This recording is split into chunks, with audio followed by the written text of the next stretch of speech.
We spoke about that earlier, David. If people are divided from religion, from race, they're easier to control. The masses are easier to control because everybody's fighting and arguing whose beliefs are right. And for me personally, we're all equal. We all deserve a chance. And to set limits on yourself, you're crazy because everything is limitless. You're the one who can control and take whatever you want to do out of life. When you started your journey, David, obviously you went through the Terry Wogan show, which was massive for you because you came on that show and you spoke out how you believed in and the things that you seen and the things you were educating yourself with, because you always say they ridiculed you, which I believe was, it's sad when you watch that interview. When you were going on that, did you know that that was going to be the outcome? Yeah, it's kind of funny. People said to me, didn't you know that would happen if you said this and said that? And I said, well, do you know I'd worked that out? Mm-hmm. But you say it anyway. But you see, there's a lot of background with that, because I was going through my life. I left school at 15. I didn't take a major exam because I went to be a professional footballer with Coventry and others.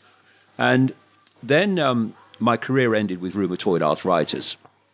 I played a whole year of league football with rheumatoid arthritis. That's a whole story in itself. But what that did is it developed in you, because all these things are within us, and experience brings them out. And if you don't have experience, often they don't come out. So I have this phrase, life tends to give us our greatest gifts, brilliantly disguised as our worst nightmares. Mm-hmm. Because often our worst nightmare will bring things out of us that wouldn't otherwise happen. This is why if you bring your kids up and you protect them from everything, you're doing them no favors, because you're not developing strong people who will be able to deal with life. You're developing people who are always looking to be protected. And look at what we have now. And once you have a generation or you have a population that wants to be protected and perceives itself all the time as being a victim, where does the point of power move? It moves to authority, because people look to authority to protect them from what they fear or what they feel victimized by. So what we've been developing is a population of emotionally weak people who perceive themselves in terms of victims. When you have challenges in life and you meet them, it brings something out of you. So, for instance, when my arthritis came, and I didn't know what else am I going to do at that time. I wanted to be a footballer. I wanted to be a footballer since I was a kid. And now my joints are swelling up, and they're telling me I'm going to have to pack it in. Now I thought, I'm not packing it in. I want to give it a go. So I went to a club called Hereford United that was a league club then. And I played the whole season with rheumatoid arthritis. Every morning when we were training and warming up for training on cold English mornings, I was in agony. And I would be limping and what have you, and the players would say, "Oh, what's wrong now, Icke?" And I would give a different excuse. "Oh, I've got a bit of a pull. Oh, I think I've got a bit of a blister." But actually it was the same thing all the time. And I played the season out, and eventually it got so bad that I couldn't carry on. But it brought something out of me, this determination not to give up and not to give in. And then I decided, because when I was a kid, I was always reading newspapers, and I was very interested in journalism. So I became a journalist, and long story short, I eventually became a television presenter. Well, very well known back then. Yeah, I was. Yeah, I was a national television presenter in those days. And when I look at my life now, you see, and what I'm doing, my life before, which appeared to be a series of random events. Same with you. You've had your challenges in life. What has it done? It's made you the person you are. You wouldn't be the person you are now without them. Mm-hmm. And people say, "Well, I regret that. Well, the thing to regret is if you don't learn from the experience. That's the regret. But learning from the experience, well, you've had a gift. What are you regretting for? And so I went into journalism because I was very interested in that. And I eventually became this television presenter.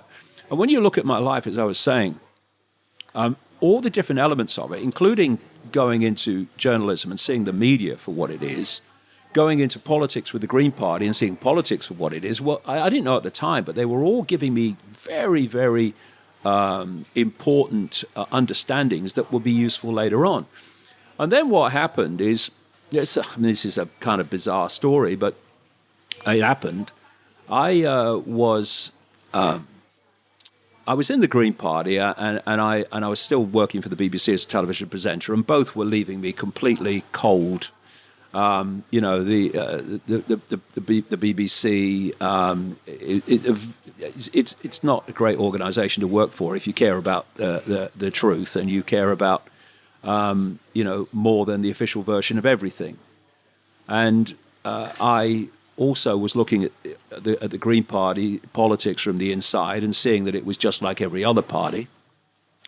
And so I was, what do I do with my life now? Because I can't go on with either of these. And what happened was a very strange thing happened, because in the early part of, what would it be, 1989, I started having this feeling that when I was in a room alone, I wasn't alone. And it's like this. It's like there was an atmosphere there. There's something there. And through 1989, this got more and more and more powerful, to the point where in early 1990, I was working for the BBC, and I was staying at a hotel called the Kensington Hilton, just down from the BBC headquarters. And I'm sitting on the side of the bed, and in this apparently empty room, and there was such a sense of a presence there that I said into the room, you know, if there's something there, would you please contact me, because you'll drive me up the wall.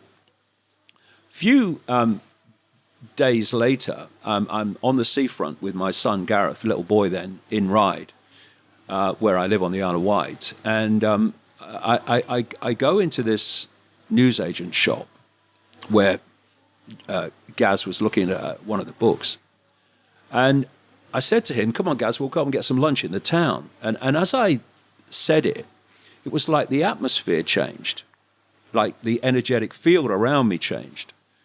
And all I heard, it wasn't a voice, it was a very strong thought form. It said, "Go and look at the books on the far side." And I'm standing there thinking, you know, do not shut yourself. Yeah. No, basically, what the... So I start walking across to the books in a daze, thinking, what is happening?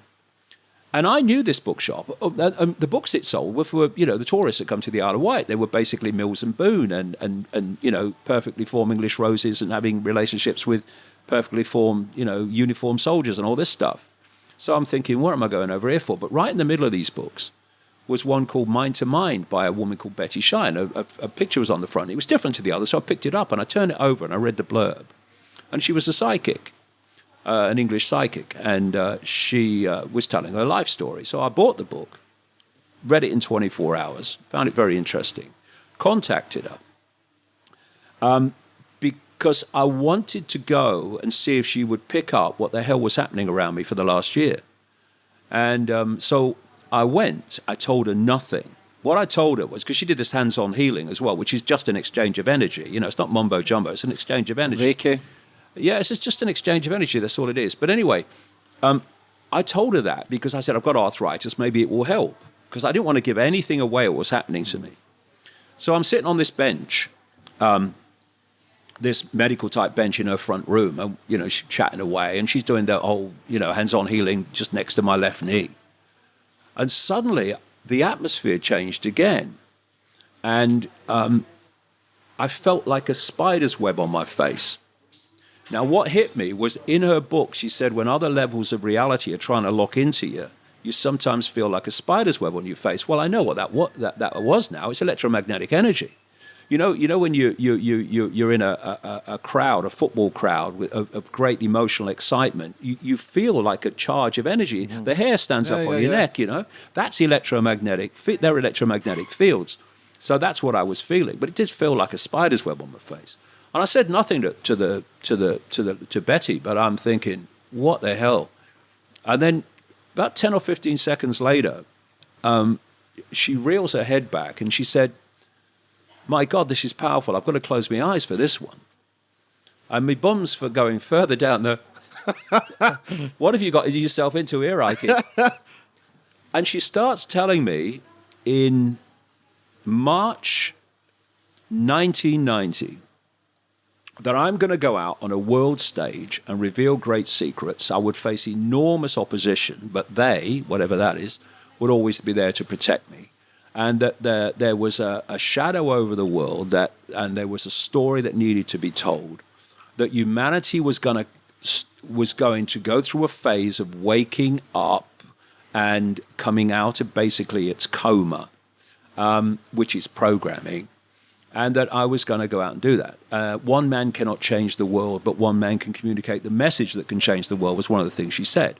And I'm sitting there, I'm a television presenter for the BBC, I'm a national spokesman for the Green Party, and I'm thinking, what are you talking about? and so I then leave her and get on a train. She lived near Hassocks in Sussex, or in Hassocks actually, and then I drove up or went up in the train to present a television program. But from that moment on, one of the things that was said that she said, because she said, the first thing she said is she had no idea about this interaction in the Kensington Hilton. She's saying that they're telling me they know you wanted them to contact you, but the time wasn't right. And you know, now you've been brought here to be contacted. And they said, they're saying that you're going to be led to knowledge, and at other times, knowledge will be put into your mind.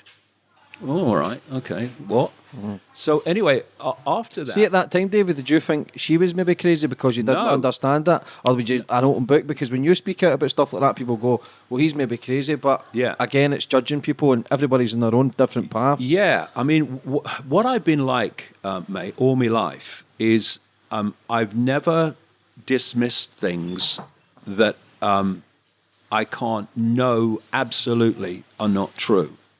I have this policy. I put things on the back burner, and I see what comes. And if more information comes to support it, there comes a point where there's so much information supporting that it crosses the line, and you start to say, okay, I accept this is what's happening. But I don't just dismiss things, and never have, on the basis that they're different, just being the way I've always been. Was that the start of your journey then, going to this woman and everything, like awakening, a spiritual awakening? Yes, it was. And one of the things was that, it was going to be tough. And so when I left her house and got on with life, very, very quickly, synchronicity, coincidences started to occur, where I'd meet people, come across information, come across books, come across documents, whatever, that were starting to hand me puzzle pieces.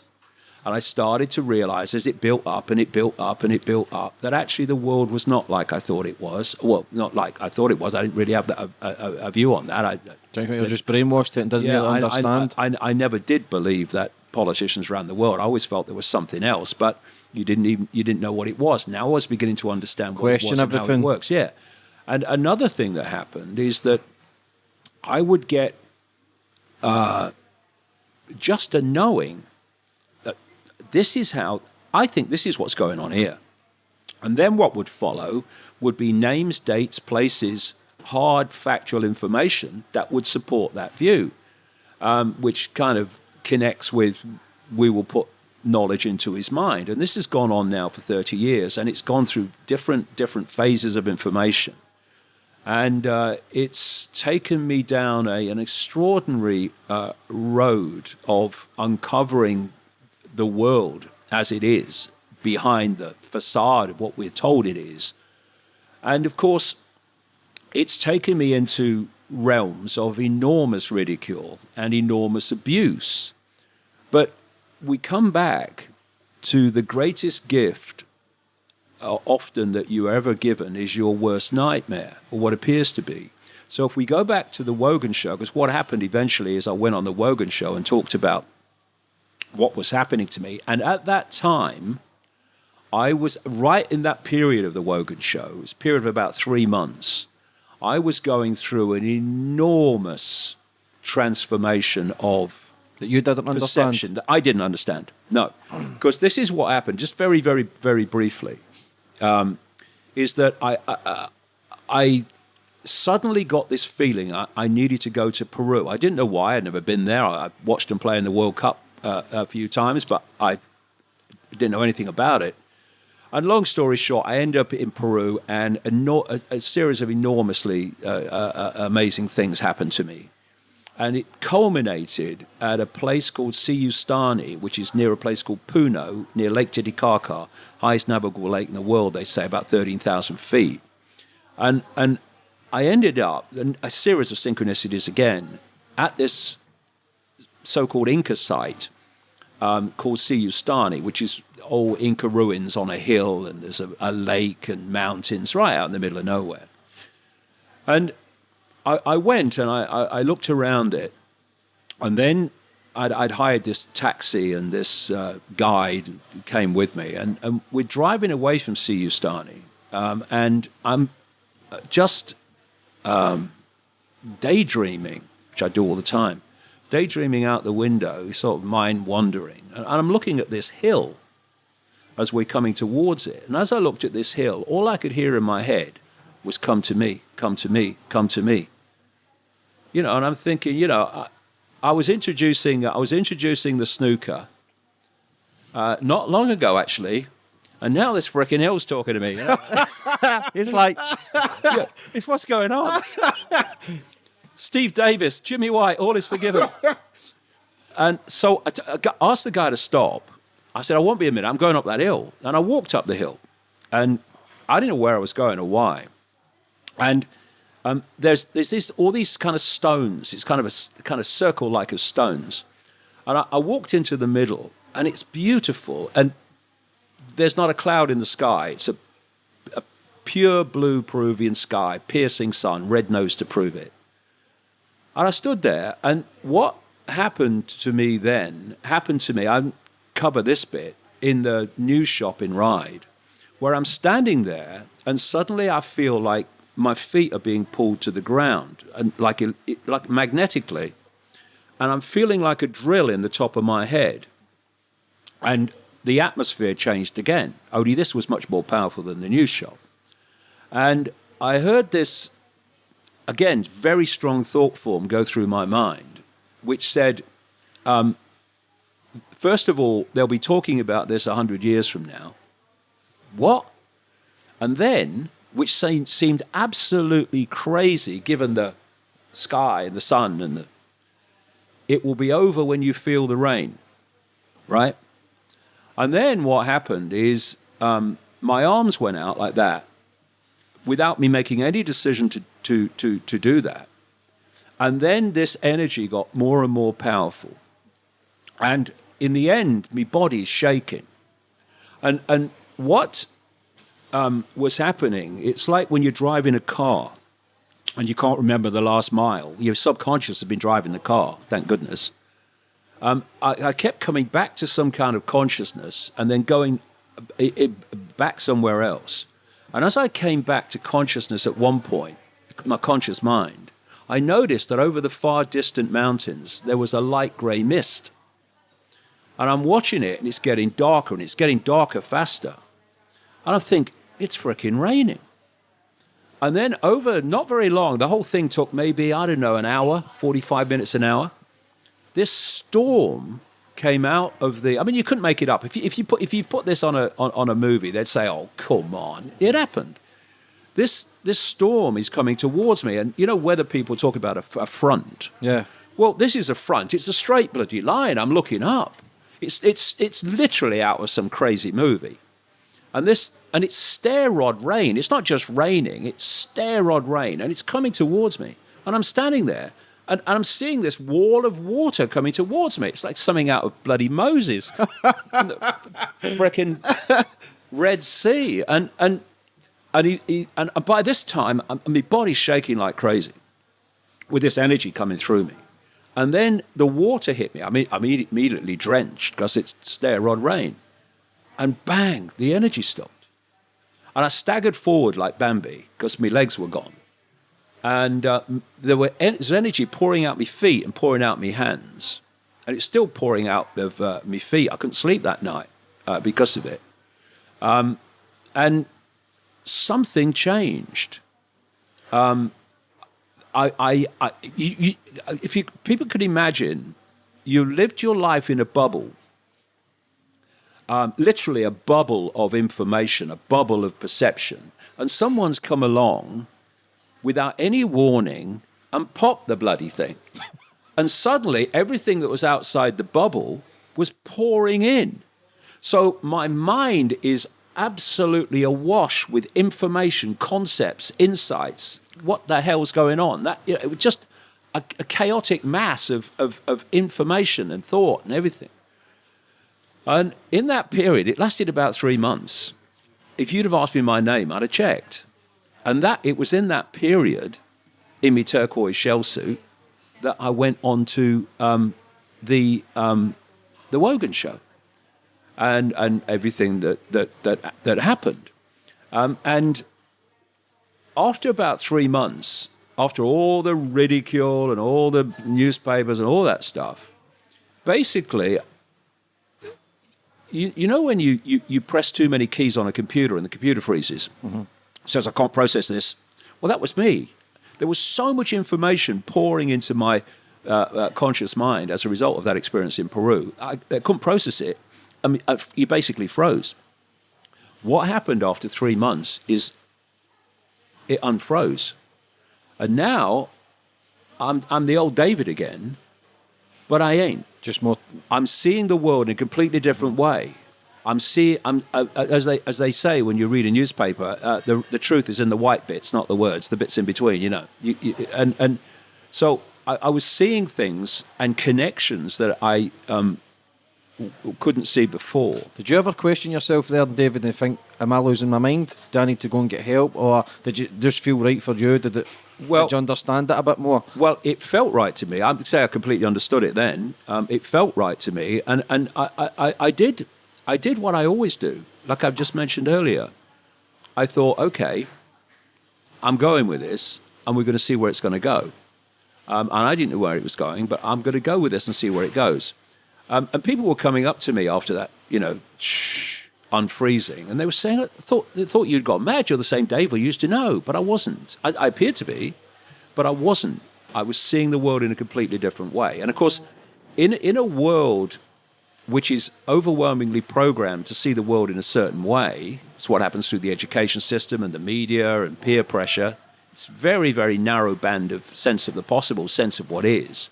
When you start talking about things that are different to that, then immediately the reaction is you're crazy or you're dangerous, or in my case, you're both. But what followed, of course, was mass ridicule as a result of the Wogan show. And people said, it must have been horrible. Well, it was, but it was the greatest gift I ever have been given, because it set me free of the prison that most people live in, which is the fear of what other people think. Mm-hmm. When you literally can't walk down the street without being laughed at. I mean, I lived my life for a long time after that to the sound of distant or even close laughter. Going into a pub, forget it. So you either go under and you disappear. What the majority of people do. Yeah, or you come out like steel honed in the fire, and you let go of this prison, this ball and chain that most of the population of the world live in, the fear of what other people think. Most people, the vast majority of people, because of this fear, are not living their truth, they're not living their life, they're not living their uniqueness. They're living what they think is acceptable to other people's version of what they should be. So they go through mental gymnastics before saying things, even more today with political correctness and all this bollocks. What can I say? So they won't say I'm this, I'm that, or what can I say and how can I say it so they won't think I'm mad. Now, when the world appears, it wasn't the world, there were others that saw through it, but certainly appeared to be the world and was the vast majority, are ridiculing you mercilessly. I mean, someone only had to say my name in a comedy thing. I remember David Frost just mentioned my name in a Raw Variety performance. The bloody audience laughed. No joke necessary. How did that affect you and your family? Did you ever think that moving away, or did you think to yourself, I can't handle this? Were you ever suicidal or anything, David? No, absolutely. No. I'm a stubborn bugger, me. And the more you tell me what I can't say, the more I'll say it. The more you tell me what I can't do, I'll do it. And but there was something. Obviously, you've got confusion. What the hell is happening to me? What's happening? But there was a core beyond that somehow just knew this was going to be okay, and it was leading somewhere, and just some knowing that you can't really explain. And I'll tell you a story, a true story. I'm sitting in the seat on the Wogan show, and he's talking to me. And the audience are laughing, and David Icke, the experience, not the experiencer, the experience, was dying. But something beyond that was saying to me, as it was happening, this is leading somewhere. It's going to be okay. It's going to be fine. It's going to be okay. And that wherever that was coming from, that kind of kept me going through all this period of ridicule. And, I didn't know at that point, of course, some of the things that I was going to be talking about. I didn't know what was coming and what was going to be uncovering and all that stuff. Some of the things on that show, David, you covered, because you went back on the Wogan show, which you did apologise for. It came true, some of the stuff. So, again, that's showing that you stood up for what you believed in. It did come true.